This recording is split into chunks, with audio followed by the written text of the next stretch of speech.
Another draft physics video presentation. I guess we'll try to do the old lemonade thing. We'll take a lemon, yeah, and we'll try to make lemonade out of it. So what? There's words that are valuable to understand: polarization, and the whole idea of a wavelength. Has a huge bias built into it. Now, the word frequency, no, not so much of a bias, right?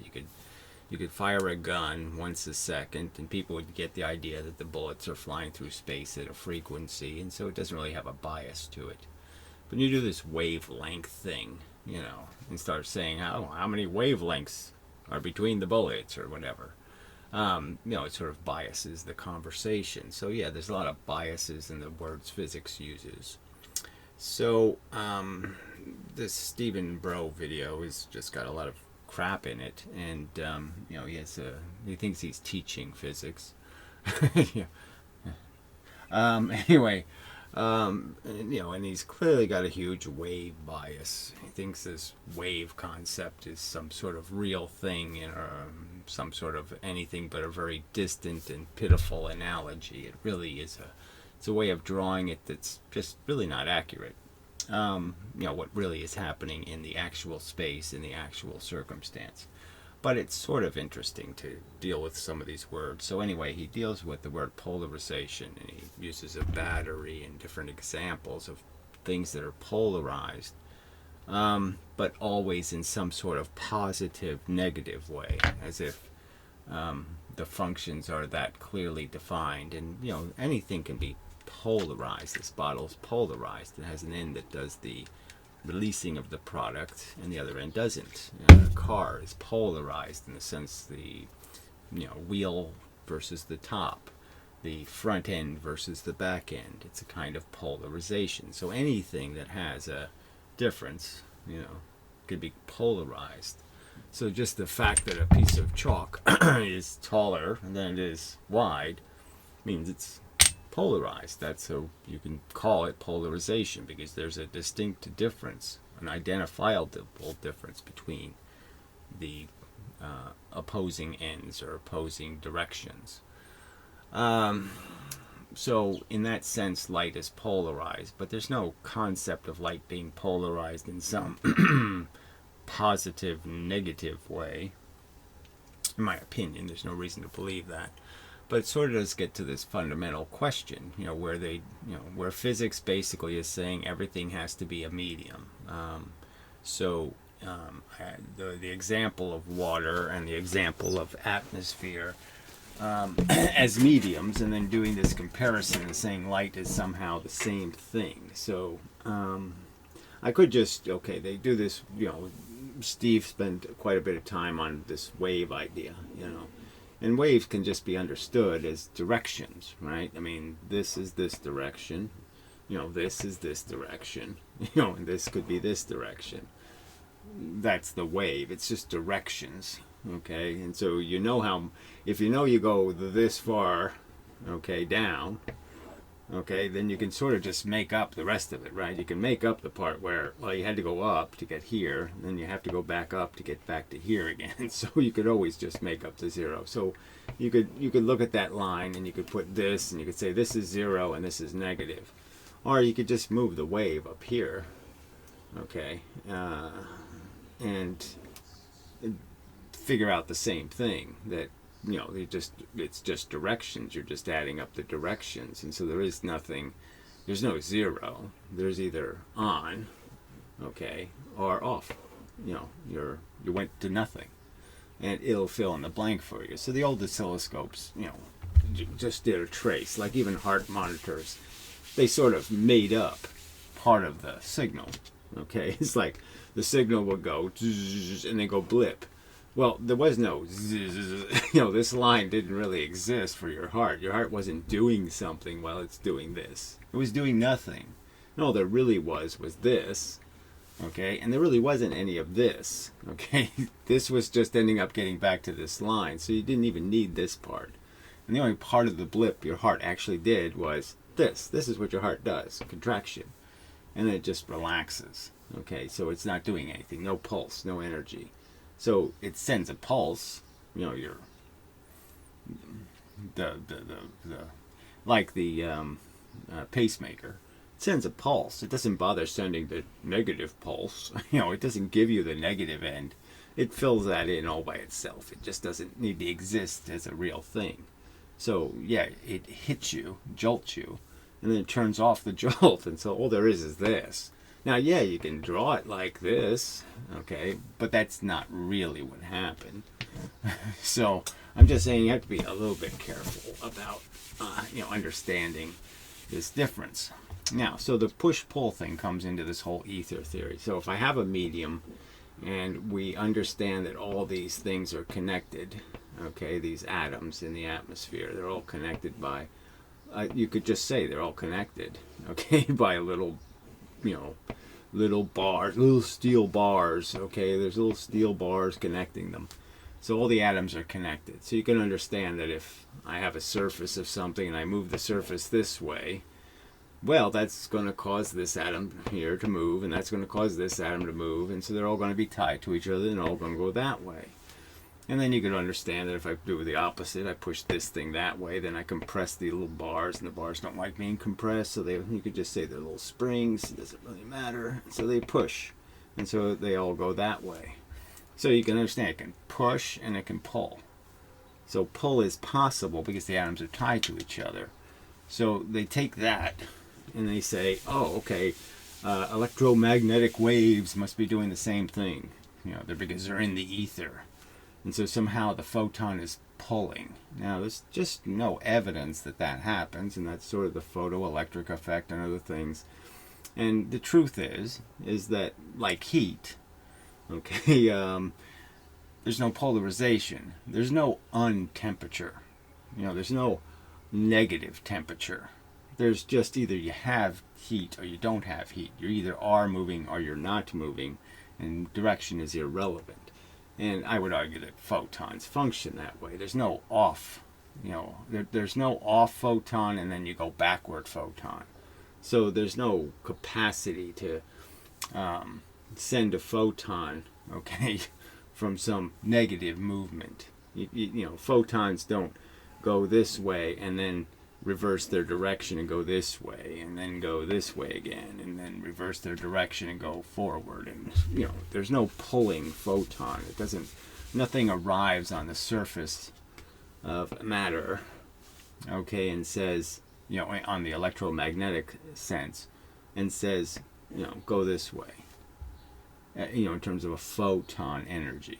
So the whole electromagnetic spectrum doesn't do what magnets do. That is, have a pull and a push that you see as an effect, on an electron. And we know that, again, the argument is that all the pulls are somehow, they're all made out of a push somewhere. So there's a push, yeah, here or over here somewhere.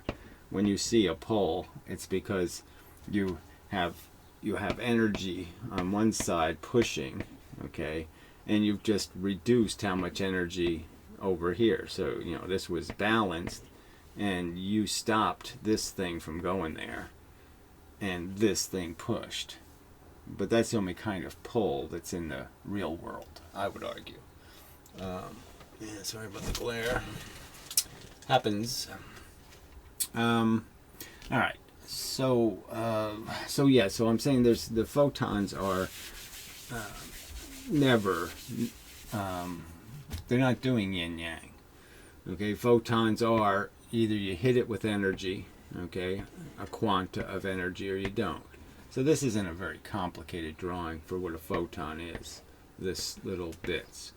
Now, Steve won't dissect this and explain how this can't be possible, that the polarization of the photon is just the alignment, in space. So when the photon was created, it was created in little bits.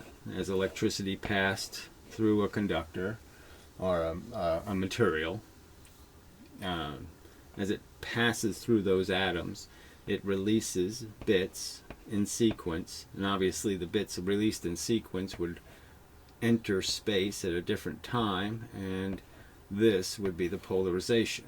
So in space, the little push push, push, push, push, or at the right spacing, and they have a polarization, that is, they're filling space in a direction. So like this piece of chalk, I could say that's the width of the chalk is its polarization, is it's going through space, dot, dot, dot, dot, just as if I moved a gun up and down as I fired it. And I use these analogies over and over again.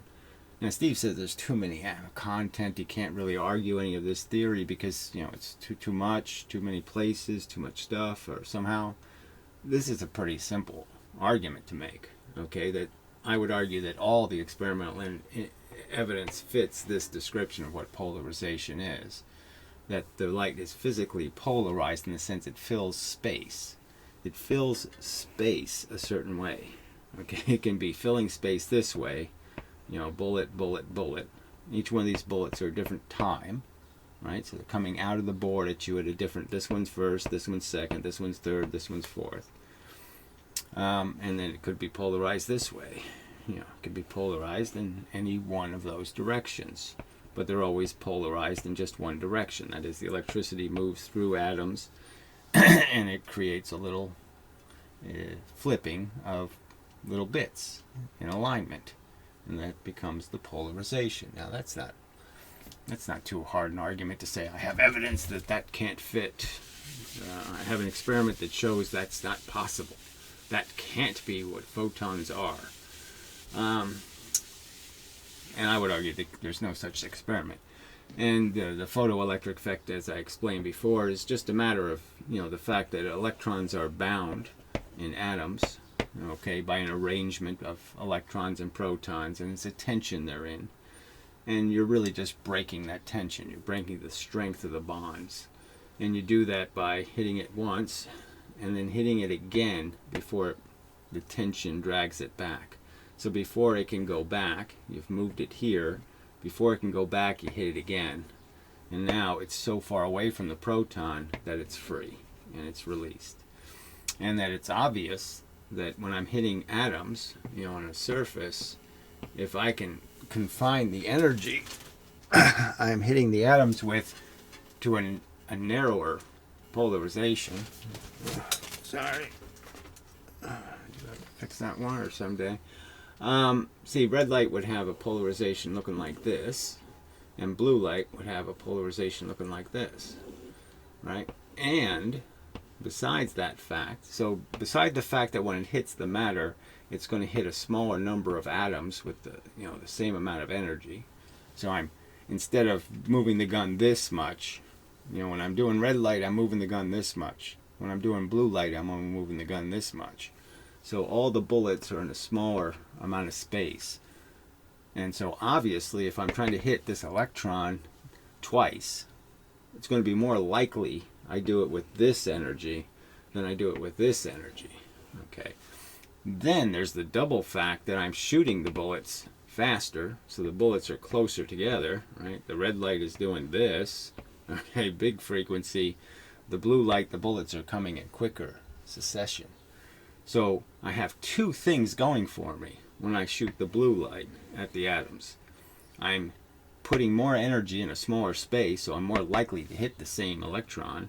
And I've got the bullets closer together, so there's less time for the electron to move back to its position. So I'm more likely to be able to hit it when it's in this position, when it's in the I've been moved position, and I'll move it again. And to me, this is a perfect rational explanation for the photoelectric effect. Explains the mechanics of possible mechanics for why there's a difference between infrared and ultraviolet. All right. So again, there's no such thing as a negative photon.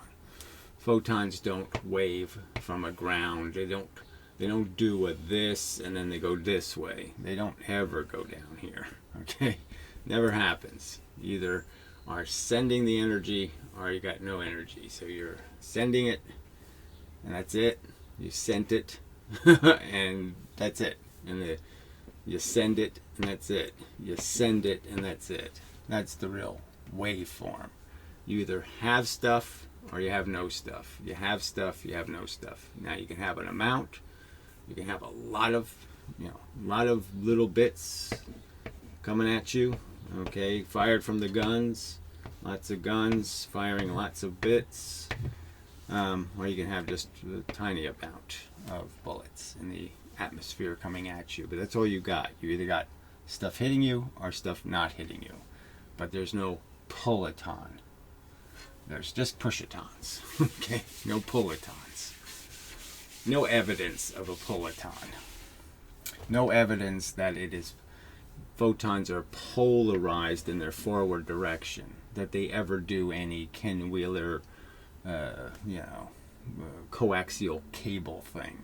They don't push and then have a pull cycle. They just push. And they're either hit or no hit. There's frequency is made out of there is something, there's nothing, then there's something, then there's nothing. There's no I pushed on a medium and then I pulled on the medium. Because that wouldn't give you a forward direction anyway. That wouldn't give you the speed of light in a direction. See, they think it's pushing and pulling this way. Okay, that doesn't explain momentum at all, and this kind of polarization doesn't help you at all in terms of imposing momentum on an electron. Going this way is not going to help you impose momentum on an electron. You're going to hit the electron going this way. Okay, going this way won't help you at all. Or going this way isn't going to help you at all if your objective is try to push an electron. That's not going to help you any.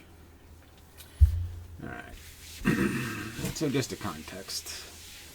But again, you can draw a waveform, and you can, like I said, you can put the ground here and say this is minus 5 volts, and this is plus 5 volts. So, you can do that, but I can just as easily just do this and just put the wave on here, and just say this is the real 0, this is the real 0, and this is 5, and this is now 10. You can do that just as easily. It's completely almost arbitrary in the sense that some mechanisms aren't truly polarized. There is no, it goes this way and then it goes that way. That's not happening. There is energy and then there's unenergy. There is no unenergy, I would argue, in the universe. No such thing. Wrong concept. So we'll play some of this. I'm probably going to need this, but whatever. We'll see how it goes. All right, so he starts. So let's understand. All right, the speaker analogy. He's making all this crap out of just such a tiny difference in description. So I guess I described a speaker as you have this cone, you have a little piece of metal connected to it, you have a solenoid, and you move the rod in and out, and it vibrates the speaker. Blah blah blah blah blah. Okay, the modern speakers aren't doing this, but it doesn't really matter, right? Whether you have this weighted in a thing of higher resistant carbon, and there's lots of different ways to make a speaker. All you're saying is I just want to cause this material to vibrate, and so you have a mechanism to force it to vibrate, to move. You're just trying to make it move. All right, so there's lots of ways to cause electricity to move something mechanically, to vibrate it. I mean, frankly, there are some experiments where you could actually just have the wire vibrate and call it a speaker. Just connect the mechanism to the actual thing. So his argument, no, it's really, look, this is a coil, okay, and then that's put inside a magnet, and the coil moves in and out of the magnetic field. Because you're really connecting the electricity to the cone this way, okay? And so now you've got a coil of wire inside a magnetic field, and so the coil of wire moves in and out. Fine, who cares?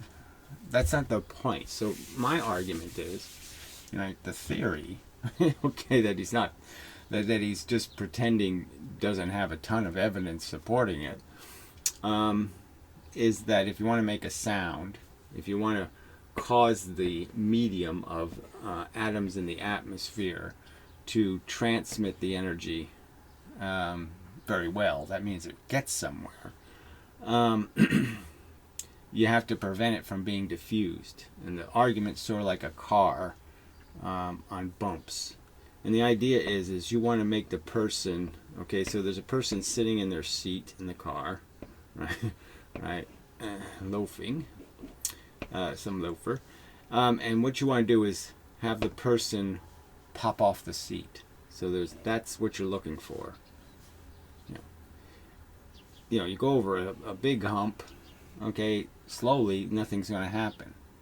What you need to make is a quick rise. You need to get this quick acceleration, all right? So you need little humps, okay, will do the job. So a little bump will cause you to fly off the seat.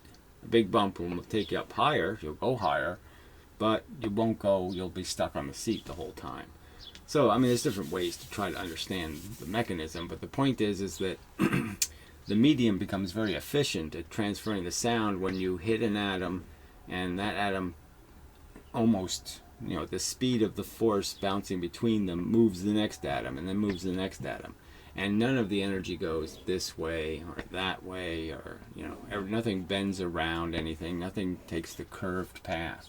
Everything takes as straight a path as possible. So you could sort of understand that if you did have two electrons and they had a force between them of repulsion, that if you go at one kind of speed, the force will affect the electron, and the electron will bend. Okay, it'll go a crooked path. All right, but if you go fast enough, just like with gravity, if you go fast enough, you could go right past the object without getting very bent. So the slower you go, the more bending you do. The faster you go, the less bending. And so the idea would be is to get this energy to go in fast enough, this electron to move fast enough that it hits this electron, all right, and it moves it this way. So you have very little of this curving around, spreading the energy in a different direction. So sound is basically an idea of making the noise of movement, the vibrations in the medium. Every time you move something, you're displacing medium. You're making little bits roll around you and have to do something. And the idea is to make the movement quick enough that instead of the energy getting lost going this way and going that way and going all kinds of these directions, you get it to go that way primarily.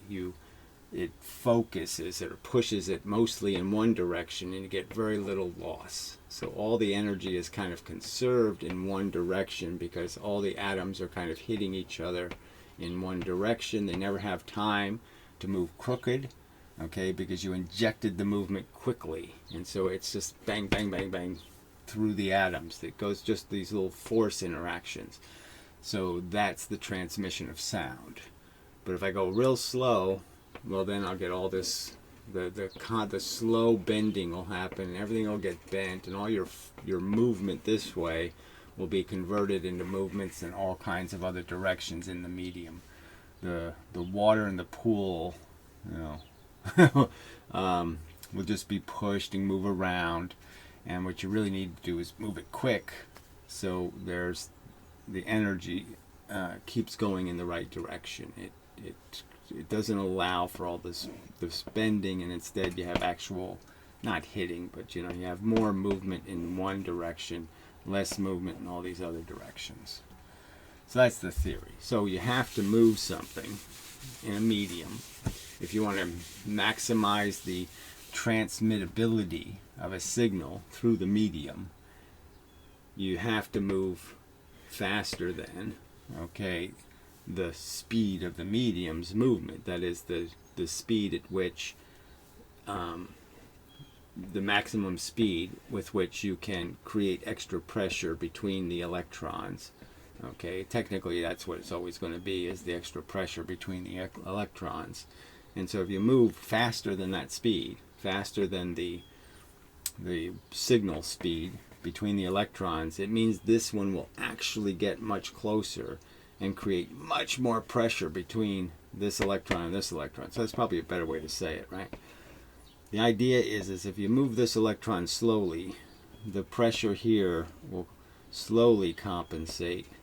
But if I move the thing quickly enough, then I can actually get this into a position where it does get closer.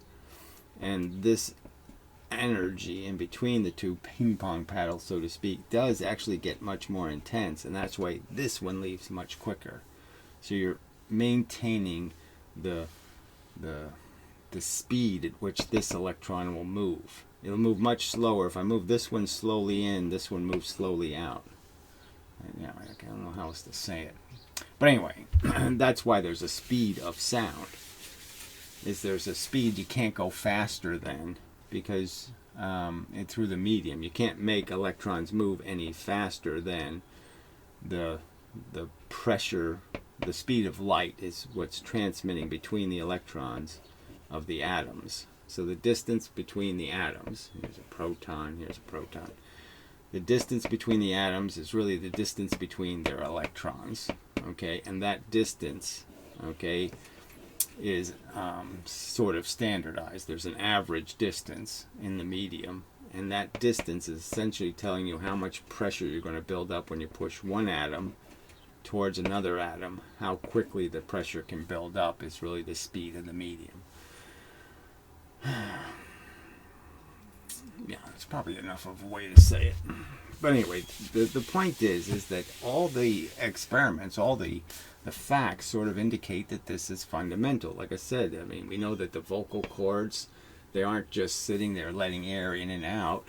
That on the vocal cords, if you want to be able to have a voice, you have to have these little fibers on your vocal cords. Okay, it's a fact. And if the little fibers aren't there, you're out of luck, because they're the thing making the noise. They're the things wiggling back and forth, wiggling up and down, moving up and down, sprung, sort of sprung by their own tension. So if you push it one way, it'll bounce back the other way, and so it's a little thing on a spring wobbling back and forth. And the idea is you end up wobbling it faster than the speed of sound, faster than whatever 500 miles an hour, and bingo, little boom, boom, boom, boom, boom, boom. So you create a bunch of little boom sounds with your vocal cords, and then your throat and your mouth and all of this stuff takes that and resonates it into different frequencies and releases it as different sounding utterances, which are just really made out of a bunch of frequencies and then you resonate certain frequencies, and it's amplify them by having them bounce back and forth inside your resonator, and then you release them as a tone that's identifiable, a frequency of volume, of amount of movement in the what you're going to move on to the rest of the world, the movement of atoms. All right. Yeah. So there's not much else to say about this, right? All right. So that's enough. So anyway, so the point is that Stephen hasn't proven that he can make a sound by moving slower than the speed of sound. I mean, it's just a fact. If I can move my finger faster than the speed of sound, you'll hear my finger moving. It's just a fact. And all of our little micro surfaces have little bits on them that we can make move faster than the speed of sound, and that's why they're making sound. And he hasn't come up with any reasoning or logic to say that's wrong. And the only reason why speakers came up is because somebody said speakers aren't moving the speed of sound because of the frequency going in. And so I tried to explain what the speaker's doing to the frequency, the electrical signal, isn't necessarily how it's accelerating. So what's getting accelerated is a decision to move from, you could say, on to, for or push to pull. How fast the speaker's doing that doesn't really have anything to do with how big the frequency is. It just has to do with whether it says on or whether it says forward or whether it says back, whether it says plus or whether it says minus. But anyway, so let's play some of this horse shit. By the time you know these things, see, I don't know these things until wrong place. You have to waste days, weeks.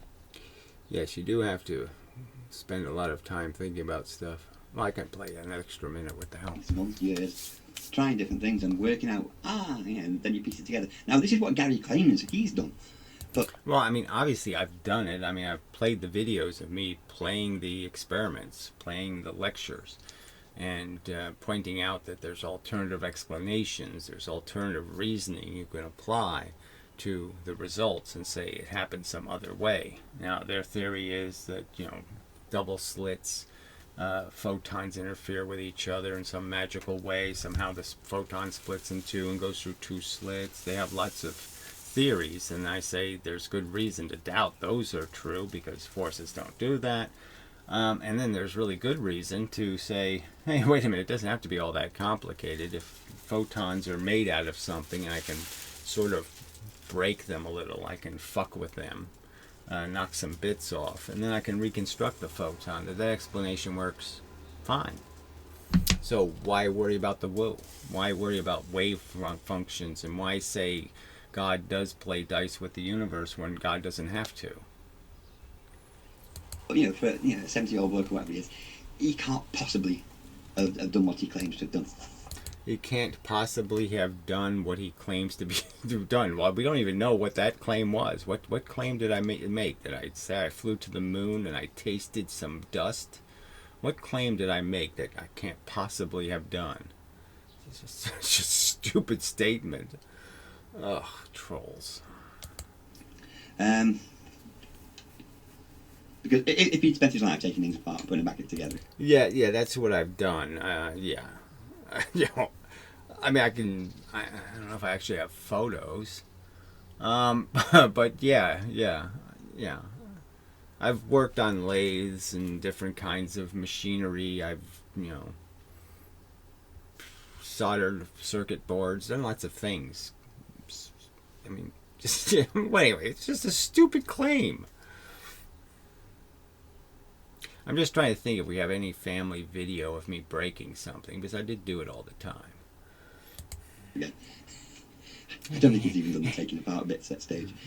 Yeah, you don't think. Who cares? I mean, it's just such crap argumentation. Shit. He would know that a loudspeaker cone. So his obsession. Okay, so he's an audiophile, obviously. This is really important to him. He's into this music thing. So because I did some generic statement about how a fucking speaker works, and I didn't say it exactly the right way, that the cone is magnetically attached to another, it's just magnetically attached. That's the real connection it has to the part. It's just a big magnet, okay, and then you have a cone with a coil, and so the two things are really separate. Okay, and you're just moving the coil in and out of the magnet. Now that part still stays the same. It's just about, well, anyway, yeah, I mean, anybody rational will understand. I never claimed to be a speaker giver-shitter, okay, about every detail of every speaker ever made. But clearly, yes, I did take phone speakers apart when I was a kid. See, when I was a kid, that's how phones were made. They were a little different.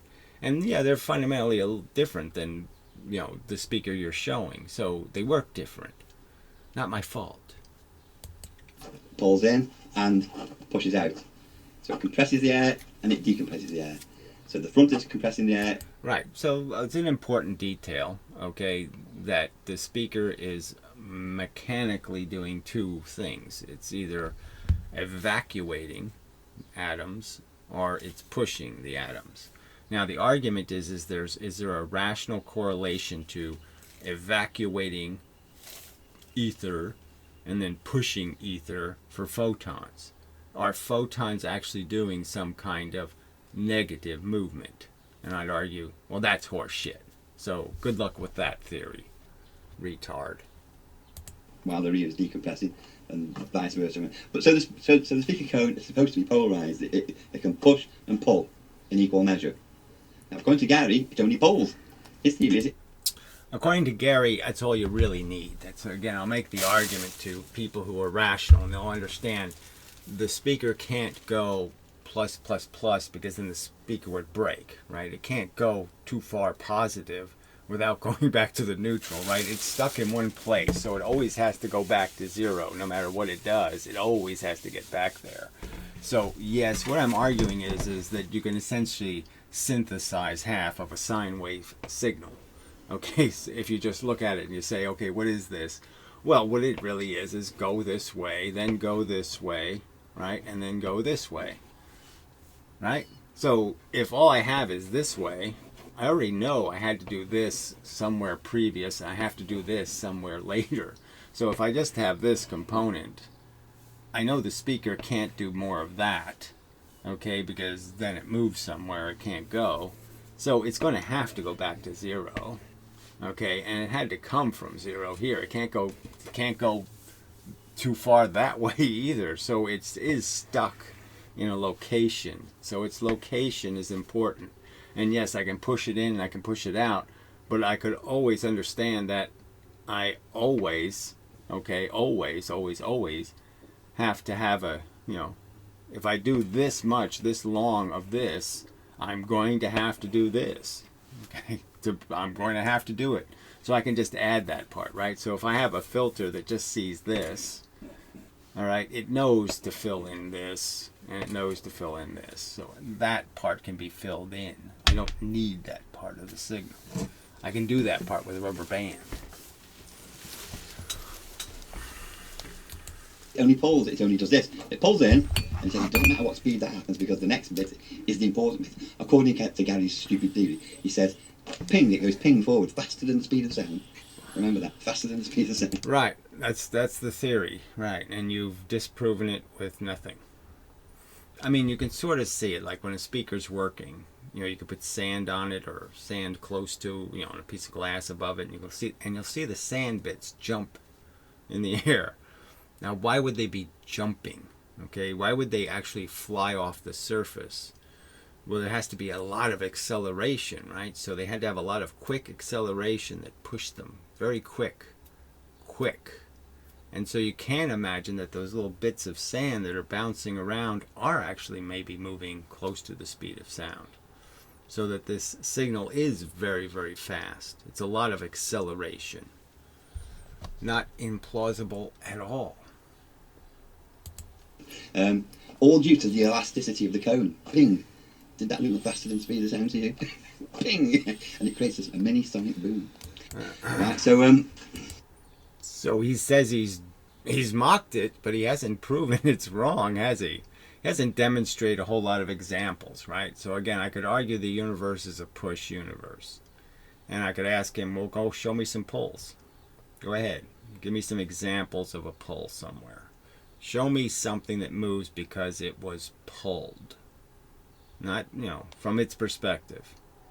Again, if God reached down and grabbed me and pulled me to heaven, right? Or Satan, reached up and pulled me to hell, what would I actually be experiencing? Well, I'd actually be experiencing something compressing me and then actually pushing my atoms up. And the rest of them would have to be dragged along. My flesh would be pulled up, okay? And the rest of me would have to go with it. I mean, pushed. It would be pushed, okay? It wouldn't be pulled anywhere. He would argue that what I just showed you there was invalid. He'd say, well, I can't release my fingers faster than the speed of sound. Well, isn't that true, though? Yeah, that is true, right? So it's a fact, and it just depends on and we're talking about tiny movements in the speaker, right? So, but whatever. So, but, see, he's got a million excuses. So those explanations are, in his opinion, excuses, but fine, whatever. Anything to defend his daft ideas. So, but anyway, he says that electric... So they're daft. It's just daft to think so. Even though every single thing that makes noise, right, there's nothing you can find that'll make a noise where you can't understand that on the really atomic level, the small scale level, it's happened for a very specific reason, because there was air compressed and then there was an impact at a certain velocity, and it can all be connected to some kind of movement that has to be pretty fast. The steel rod that isn't there, is pulled in. So again, this is the kind of bullshit minutia. Again, I never claimed to be a speaker analyzer. I was just trying to give a metaphor for why the signal goes into the speaker and the speaker can move the speed of sound. Yes, it's quite possible that the surface of the speaker moves at the speed of sound. And so the solenoid, the fixed solenoid, that he calls an actuator, it's not called an actuator, it's called... Well, that's a magnet. That's called a voice coil. Right, so you called it a voice coil, but what it is really is just a coil, right? And so you're basically creating a reverse solenoid of sorts, or I mean, whether you put the coil here and then have a rod inside of it move in and out, or a magnet inside of it moving in and out, or you take a magnet and you put the coil inside of it and have it move inside or outside the magnet, the two aren't that bizarrely different. So anyways, this is just the kind of, like, you're just saying, oh, this is the kind of minutia and bullshit that he thinks demonstrates that I've made some fundamental flaw in my speed of sound theory. So he's disproven the speed of sound theory because I didn't explain a speaker to proper specifications, and so therefore he's proven it's not possible that you have to move something faster than the speed of sound to create sound. I mean, that's just too fucking stupid. Alright, so then we go to somewhere around here.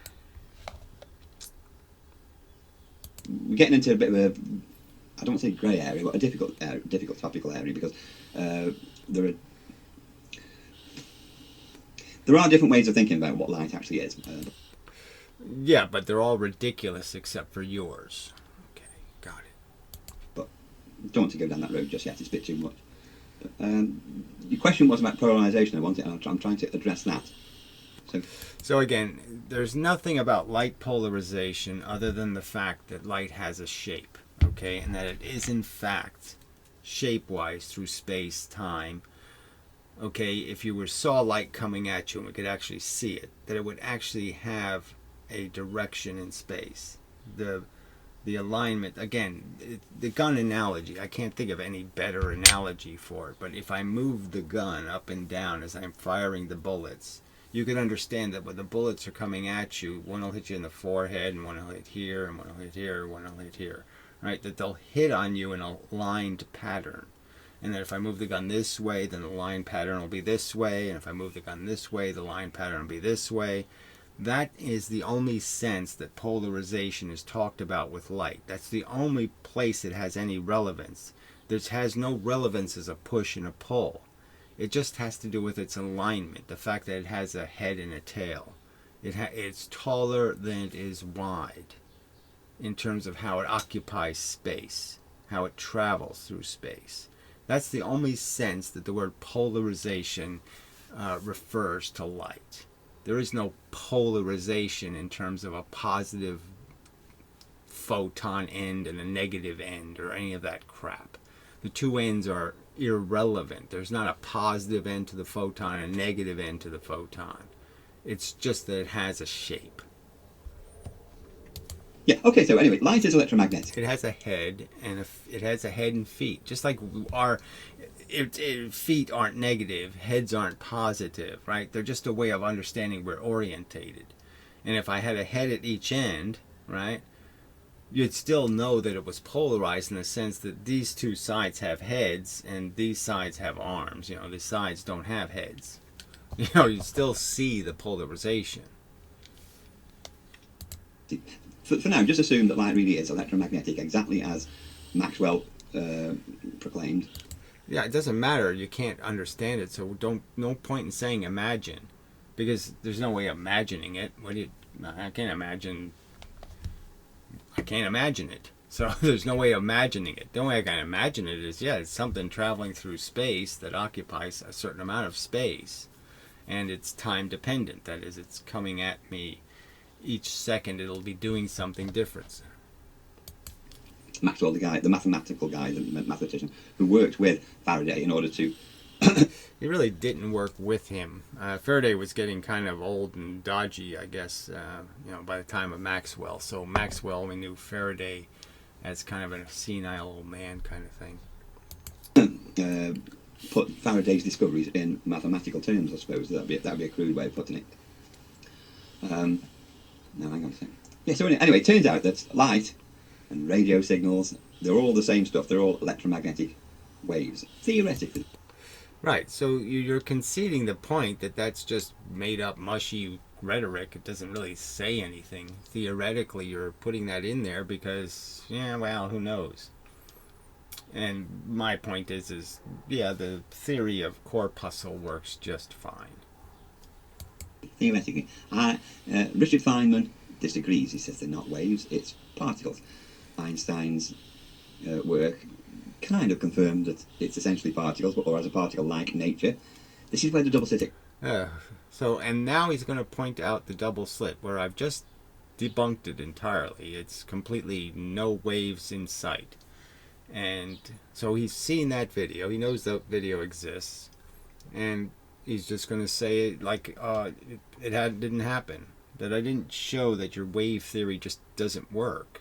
Doesn't explain it at all. The locations are completely wrong. The point sources are clearly the surfaces. Scatter. Experiment comes into being, really, to some extent. It comes into play anyway. That aspect, it's not straightforward. That's all I'm saying, mate. Yeah, well, the point is but you're calling anyone who theorizes on the subject ridiculous. So what's the point of saying that, right? You either believe his wave theory or you're ridiculous. I don't want to delude you into thinking it's really... I don't want to sort of say it's really this or it's really that. I'd like to try and present you the information from a mainstream point of view, not Gary's they're all wrong, they're all idiots point of view. Right, so there isn't a clear fact, okay, that there's right answers and wrong answers. Now, we can all be wrong, that's possible, but the truth is we all can't be right. That's guaranteed. There's no way, because there's huge contradictions, okay? A wave moving through space is a lot different than bullets moving through space. A medium is a lot different than nothing with somethings moving through it. You know, bullets moving through the atmosphere is a lot different than, vibrating jello. That's silly. I have my own ideas, my own hypotheses. Right, and he doesn't say what they are, which is just such bullshit, right? I mean, so the whole time I was communicating with him, I kept probing, kind of requesting this expose on what you think, because I'm sort of doubtful on the whole concept of doing this thing together if you've got some other agenda, and he just won't say what he thinks. But I could be wrong, so there's nothing wrong with having a hypothesis that goes against the mainstream. Except you'll be called ridiculous. Okay, so yeah, there's nothing wrong with it, except trolls will show up and talk shit about you and say you never took anything apart and you don't know anything because you don't know exactly, you didn't rip speakers apart and figure out that it's a little coil of wire inside of the thing, and there is, it's not like an old telephone, speaker. They've changed them since then. Oh, sorry. So long as you're not trying to sell it to kids. As long as you're not trying to sell it to kids. So is there some evidence I'm trying to sell something to kids? I'm not even interested in adults. All right? And the only thing I'm interested in is people who can form arguments, and you suck at that. Especially, like young people. Older people, they've lived their life, but younger people, you don't want them to be starting up on the wrong foot and listening to... Right, so if you listen to a bunch of conventional physicists who can't even, they'll talk about the double slit. A professor makes 35 videos in a series called Double Slit, and there's no double slit pattern described in the videos. That's good physics. That's the way kids should be taught. Why, they shouldn't be fooled or by people saying the double slit pattern is completely different. It has two patterns in it. No, they shouldn't be told that fake, phony bullshit. They should be taught the right way, which is to teach them the double slit by showing them some other pattern, but not the double slit pattern.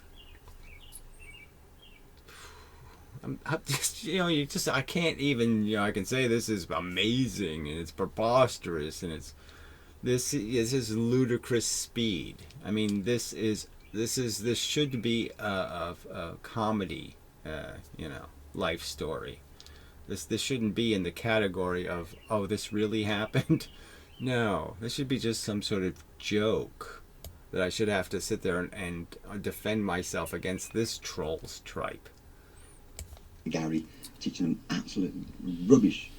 So what's the absolute rubbish? Will he document any rubbish? Will he actually do anything to prove a single thing except, oh, speakers don't work exactly like Gary said? Because Gary claimed to be an expert on speakers, and he claimed to be giving you a technical specifications and diagram, and his technical diagram was wrong. Oh yeah, Gary didn't do any of that. He gave you some rough idea that electricity goes in, speaker moves. Not a big fucking complicated idea. I mean, Jesus, it's just so fucking stupid. They could start making like wheels for cars out of synthetics, instead of rubber. You could say, oh, well, then the rubber hits the road and the rubber sticks to the road. And this asshole say, oh, you got that wrong. Your whole wheel theory is broken. Fuck you. About physics, especially electrical physics, things that are really easy to prove wrong. But well, why don't you get around to doing that then? Why don't you, the easy thing to prove wrong? So it's easy to prove that sound isn't created by movement faster than the speed of sound. So why don't you just provide me with some of these examples of sounds that happen in the world that aren't produced by something moving faster than the speed of sound? Why does the whip make a crack? Where's it coming from? If it's not the little bit flying faster than the speed of sound. Because he talks so much nonsense, he fires there's so much nonsense even in one hour episode, and he does one every day. Yeah, right. And it's simple little pictures, easy to glean out of there what I said. So, I mean, the theme, okay, that you have to move something faster than the speed of sound. If I do this all day, no sound. But if I could actually make my hand move 500 miles, whatever it is, there you go, sound. 700, whatever it is. It's just impossible to, well, not impossible, it's just very, very time consuming and difficult to untangle. And a lot of people get swept along with that. I was looking at it, most people who get swept along with it probably have... There's absolutely, so again, this is not very hard to untangle, right? I mean, the description of the photon is little bullets, okay, firing a gun and moving the gun in a direction. That's the antenna, the atomic antenna. And you fire the bullets, okay, in sequence, all right, moving, usually just in one direction, the electricity, okay, yeah, and that's the polarization of the photon, and the photon is made out of the units, the number of nodes of bullets, and if you only fire 3 bullets, we aren't going to see it, but a frog might. Why don't you prove that to be nonsense? Have no potential for real science anyway, because if they're so gullible as they think that Gary's talking. So again, I've already made it clear, this channel does not exist for entertainment purposes, for people to follow. I'm not really interested in educating anybody. I'm interested in arguing what the evidence indicates. What can be proven by the evidence, and what can be rationally hypothesized as a theory of the evidence. That's what's open for debate, and yet you can't debate any of it in any kind of form that is coherent to the argument being made. Instead, you do this nonsense, again, of harping on a silly imprecision in a statement about how speakers work. And it's a silly imprecision because it has nothing to do with the fact that I made it clear that electrical signal goes in and speaker movement goes out, which is the only part that matters. And for any length of time anyway, people who follow him for years and never realise he's talking utter rubbish. Well, so again, he won't. We're not going to see any of this documentation of the rubbish. So, I mean, the two-slit debunk video is pretty clear. It just goes through the whole thing and explains it. Why don't you find the part that is totally rubbish? The part you have factual evidence and reason to believe cannot possibly be true for some real physical reason. Why don't you just demonstrate that, fucktard? I'm certainly going to do it when you propose something. See, he proposes nothing. Okay, he says nothing. He demonstrates nothing. He just asserts things, but he doesn't say anything. He asserted just a while ago, oh, this is what a wave is. This is what it is. Well, it's just an analogy. It's just a metaphor. It's not really what I'm saying. You know, I mean, it's just amazing horseshit. I think it does. It's right here. They probably weren't cut out for that, for science anyway, really, in truth. Right, where was it? I lose track, you see. Sorry, but you don't seem to mind. That's great. I'm really glad that you don't mind. Although, Yeah, he won't mind until you backstab him and do all that kind of crap. So yeah, until then, yeah, I didn't mind either. I didn't mind you were rambly and just messy and a little bit off the subject all the time. I didn't mind. Okay, until you became this asshole who sits there and says everything I was talking was rubbish except you couldn't figure out to tell me. I mean, he keeps talking as if he was telling me something. He told me nothing, except I got this indication that, well, I don't think you're right about that, but, and it was always a but who cares? That was his attitude. Yeah. I was trying to limit it because I can take the piss sometimes and just bore the shit out of people. Anyway, so that's a waveform. But electrically, it's not really a wave, is it? It only looks like a wave when you put that electricity through an oscilloscope, so you get a visual image. Yeah, exactly. So you put it through a trace, something that forces it to do these things, okay? And things that where it's imposing certain, the rules of how the signal gets processed will tell you what you get. All right. But some things do gradually go on. I mean, there are pulses of energy at a certain strength, okay? And so you can have a big pulse in the middle and little pulses and slower pulses. And so, but you can understand that every frequency is often made out of sub-frequencies. That is, you can just turn that dial and all of a sudden you'll see another frequency that's actually making that frequency. So getting to the core thing that's actually making the sound or making the frequency is part of the technical requirements, is to always understand that something could be a composite of other things. And so you always might have to look a little deeper. Of it, and it looks like a wave. But electricity going back and forth, changing direction, alternating polarity. So he's saying there's something alternating its polarity, so that the photon actually does have a plus head and a minus head, and it's flipping like this through space, flipping, and moving the speed of light. So it's flipping this way, this way, and it's going this way. Now, there's no evidence that this flipping shit has any relevance at all, because when it lands on a surface, it lands polarized one way. It didn't flip when it lands. Okay, there's no flipaton.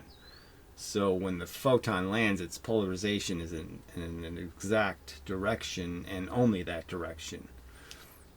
So all of this is just bullshit.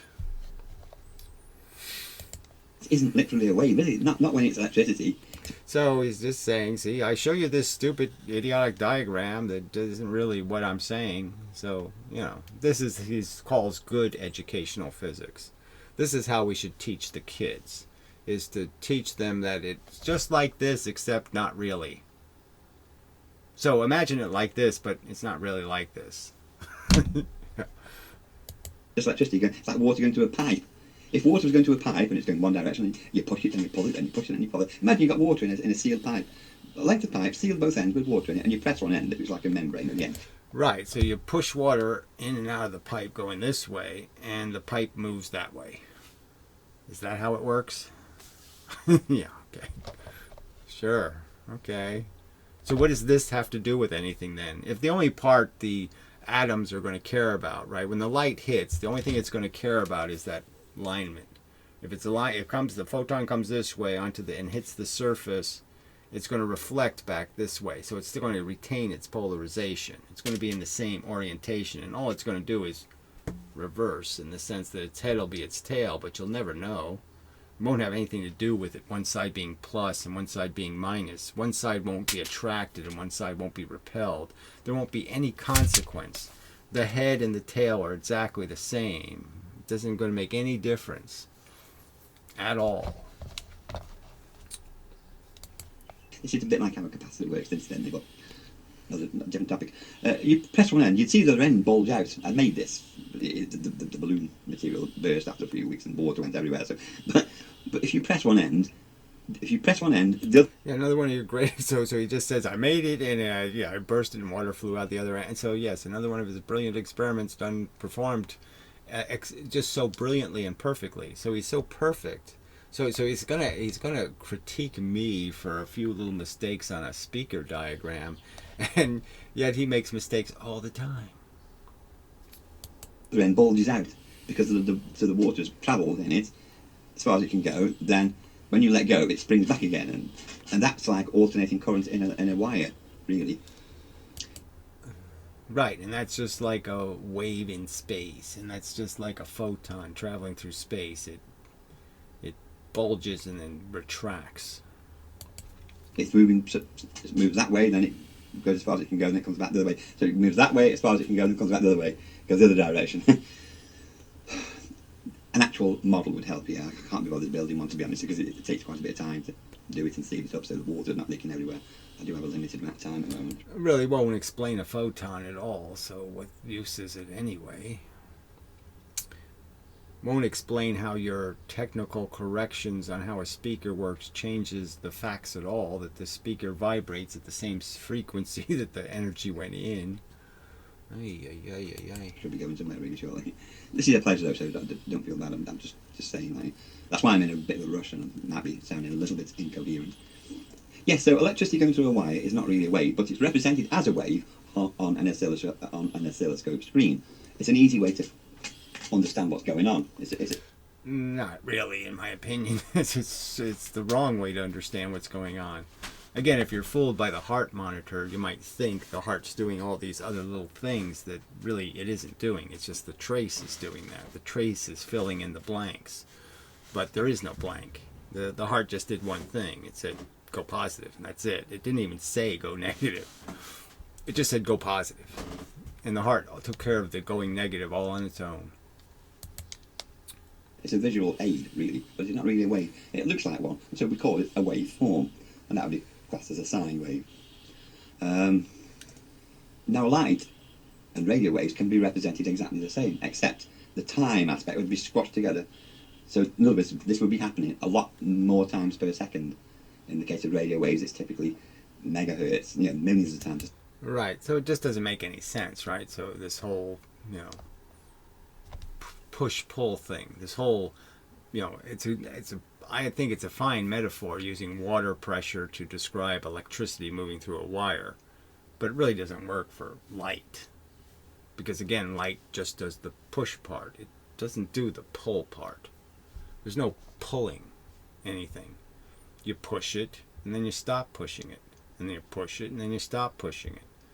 And the electrons and the atoms are the ones that have to fill in the blank. They're the ones that have to provide the energy to go back to their normal. They're the elastic thing that springs back. There is no spring back in the photon. The photon isn't springing the electrons back. Photons aren't doing any of that. They're either hitting it or not hitting it, and it goes back. So it's all how you want to understand tension, and understanding that things can be connected to each other and things can be disconnected. And remember, all these medium things are things that are connected. As much as they don't draw lines between them, connecting them, the atoms are in fact connected. Electrons always know where all the other electrons are, technically. They technically are seeing them all the time because they see the reflections off of them, so to speak. The energy reflecting off of them. So one ping pong paddle knows where all the other paddles are because there's a ton of balls bouncing, and it just counts how many balls are coming from different directions. So it kind of knows where everything else is. And it just moves where the pressure increases or decreases. So you shoot some photons in, you create some extra ping pong balls. It's going to make the thing move. He says that's ridiculous. He says there's a piece of evidence somewhere that indicates that can't be the proper explanation. Now, there is none. Second, or at least thousands of times a second. Your mains frequency that supplies your house, like I say, it's doing that, doing pos neg 60 times a second. In Britain, it's doing that 50 times a second. Don't know why we have different. Right, so it's not really doing that. It's going forward and then going backward, and going forward and going backward in a wire. But okay, we'll draw it like that. Why? frequency, what we do, and sound. Your hearing range is probably up to about 16 kilohertz, roughly. I would imagine maybe 20 if you've got good hearing. So then that would be happening 20,000 times in a second of sound waves. Now sound, you represent sound waves the same as you do electrical waves, but so you can also understand that if you had something going that many kilocycles, okay, so just understand if you had something going 10,000 vibrations per second, its movements, these directions, okay, you could sort of understand that the speed, okay, this way, in a direction, okay, that this actual distance it's traveling is what we're really talking about. How fast is it actually traveling if you trace this distance? So I can measure this speed as being 22 miles an hour, but I could measure this speed, okay, as being 4,000 miles an hour, you know, that kind of thing. Because this distance is so much longer than this distance.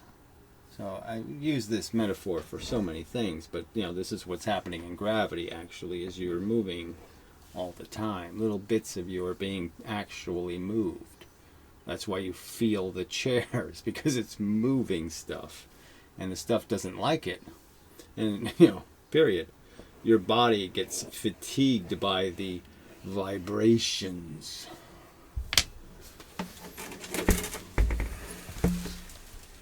And really is waves, isn't it? It really is vibrations in the air. That really is a wave in the sense that we understand waves. But electrical signals going through a wire aren't really waves until they look like them on the screen, but they aren't waves until they've been transformed into sound waves again. When that signal is fed into that coil. So again, there really is no wave. There's no, it's just stuff, no stuff. Stuff, no stuff. Push, no push. Push, no push. That's how the force acts. The mediums, the material objects, are inelastic. So when something hits them, they don't stay dented. Okay? They tend to go back to their natural condition, their natural spacing. If I try to push you into a crowd of people by pushing you physically, you can understand that if I just let go, the pressure of the crowd will now be pushing you in the opposite direction. And it forces the cone forward, physically pushes it because of the magnetism in that coil that's generated when you feed electricity into it in one polarity. Forces the cone forward, then physically pulls it back again when the current reverses direction. So the cone is being pushed forward and pulled back. But it's never really pulled, it's always pushed. You're just inverting the push and the pull. In a very controlled way. It's not, as Gary says, he's wrong. It's not being pulled back and then flirted forward like an elastic band, you know, like Nicola. It depends again on the speaker, so I'm still right.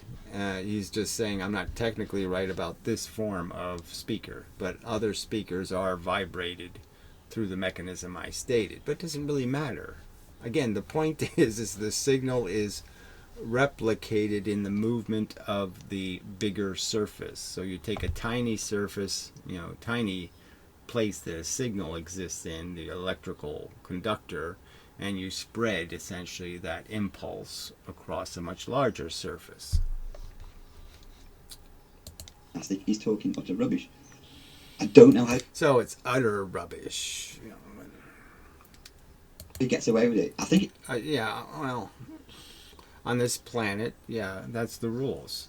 Okay, but yeah, I don't know how you people can stand yourselves at all. I mean, I just don't know how you look in the mirror and say, gee, I'm a fair cop, I'm a nice guy, I'm a regular Joe, when you can do this kind of horse shit.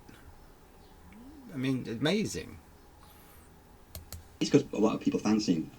I think they find him attractive. It's fair enough, you know what I mean? So the only reason why anybody listens is because they fancy me. Well, I'd say there is some evidence of that, which disturbs me, frankly. Do I advocate for that? No. Do I treat people that appear to be just clingers for no good reason like that? Do I reward them in any way? No. So what's this idiotic conversation about? Oh, that's right, nothing. And the real point is that conventional physics gets away with it because of dissidents like you. All right, you just demonstrate that you're not offering anything better. You're just as much of a slandering, lying sack of shit as they are.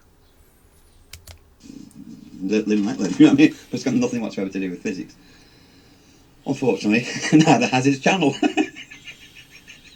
So that's the best you can do, right? So maybe we'll just end with that.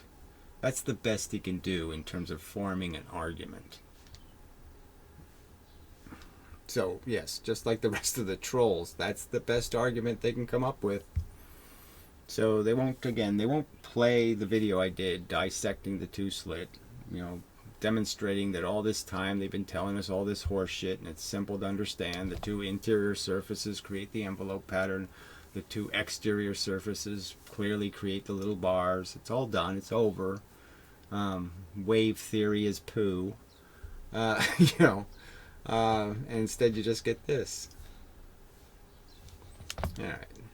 So, and people wonder why I just don't have a nice, pleasant attitude. Because this is the planet I live on with these fucking morons. Morons to the left of me, morons to the right of me. I mean, just morons everywhere. There just isn't a decent, sensible fucker on this planet. Except for me. I really am here alone. So anyway, enough. So till the next time.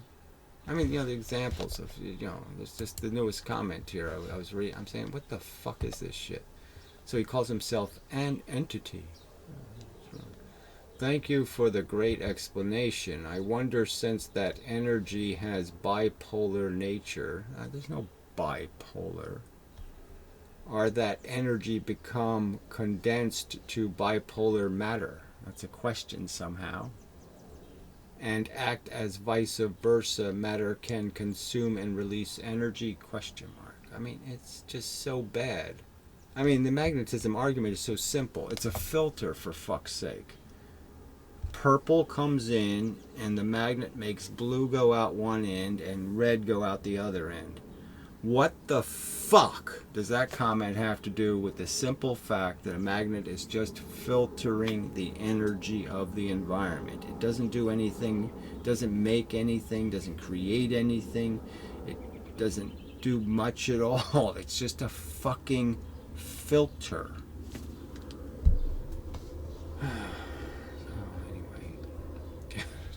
It's just so you really do have to work at this endeavoring to persevere thing. You just have to keep taking your little endeavor to persevere pills, and something, thank God there's nicotine. It's the only thing that makes it all tolerable. Really don't want to be supporting drugs. All drugs are, in fact, more punishment than reward. They'll break more stuff than they'll fix. So don't bother with it. None of them are perfect. None of them are even functional. Like I'm saying, they always break. Even vitamins. You take one thing, then it fucks up something else, and you take everything just fucks up everything else. It's really hard to engineer it correctly. So you have to be careful. I don't want to say anything against them. I mean, vitamins are kind of harmless, so go ahead and take some. They're not quite as bad. But I just mean, trying to medicate yourself into a place of comfort is just not practical. The odds are you'll fail. You'll fail to do it within the technical specifications, and you will in fact sit on a chair that's too small for your weight, and you'll crush it. I mean, it won't work. So don't do it. Just free life advice. Blah blah blah.